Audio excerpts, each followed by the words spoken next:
دوسری بات یہ ہے کہ صرف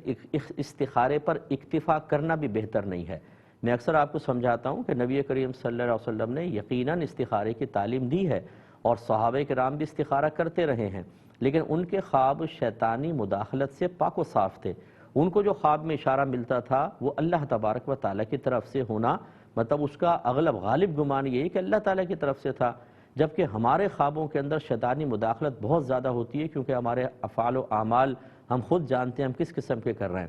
اب ہوتا یہ ہے کہ بعض اوقات شیطانی مداخلت کی وجہ سے یس نو اور نو یس محسوس ہوتا ہے اور ہم کر گزرتے ہیں، اور آگے جب ہماری مرضی کے موافق رزلٹ نہیں آتا تو ہم معاذ اللہ استخارے کو برا بھلا کہتے ہیں۔ دوسری بات یہ ہے کہ فرض کر لیں کہ اللہ تعالیٰ کی طرف سے ہی اشارہ ہوا، اب وہ اشارہ کا مطلب یس یا نو تو ہے، یہ کہاں سے آپ نے کر لیا کہ یہ آپ کے حق میں مطلب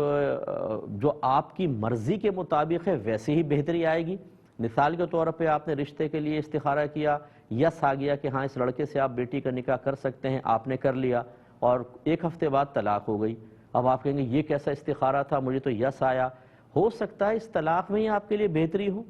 اللہ تعالیٰ کا ازلی فیصلہ تھا یہی نکاح ہو اور طلاق میں بیٹی کے لیے بہتری ہو۔ اب اس راز کو ہم سمجھ نہیں پاتے۔ ہمارے نزدیک تو استخارے کے بعد اگر یس آیا تو اس کا مطلب رزلٹ یہ نکلنا چاہیے تھا کہ وہ کبھی رشتہ ختم نہ ہوتا، داماد جو ہے بیٹی کا بہت زیادہ خیال کرتا، سسرال بھی بہت اچھا ہوتا، اور بیٹی ہر دفعہ آ کے بہت سسرالیوں کی تعریف کرتی۔ ہم کہتے ہیں دیکھا استخارے کی کتنی برکات ہیں۔ تو میں نے اپنی زندگی میں بہت سارے لوگوں کو دیکھا ہے کہ استخارے کا مطلب تکلف کرنے کے بعد پھر وہ ہم سے کویسچن کرتے ہیں صاحب وہ رشتہ آیا تھا ہم نے استخارہ کر لیا اس میں نہ آ گیا، اب اگر ہم استخارے کے خلاف چلے جائیں کوئی مسئلہ تو نہیں ہوگا؟ سوال یہ پیدا ہوتا ہے کیوں کیا تھا آپ نے استخارہ؟ خالی رسم پوری کرنے کے لیے؟ استخارہ کا مطلب ہے اللہ تعالیٰ سے مشورہ طلب کرنا۔ تو ہماری تمام باتیں آپ ذہن میں رکھیں، اس لیے کوئی مجھ سے پوچھتا ہے تو میں مشورہ یہ دیتا ہوں کہ آپ مشاورت کریں، اچھی طرح تدابیر اختیار کریں، پھر ساتھ میں استخارہ چاہیں تو کر لیں، لیکن استخارہ ظنی چیز ہے، اس سے کوئی قطعی رزلٹ نہیں آئے گا۔ اور یاد رکھیں کہ استخارہ کا تصور نبی کریم نے خود کرنے کا دیا ہے، یہ نہیں کہ آپ دوسرے سے استخارہ کروا لیتے ہیں، جی استخارہ کیجئے گا، انہوں نے بھی تصویر گھما استخارہ کر کے بتا دیا۔ یہ صحیح جو شرعی تصور ہے بس یہ کہ آپ خود کریں،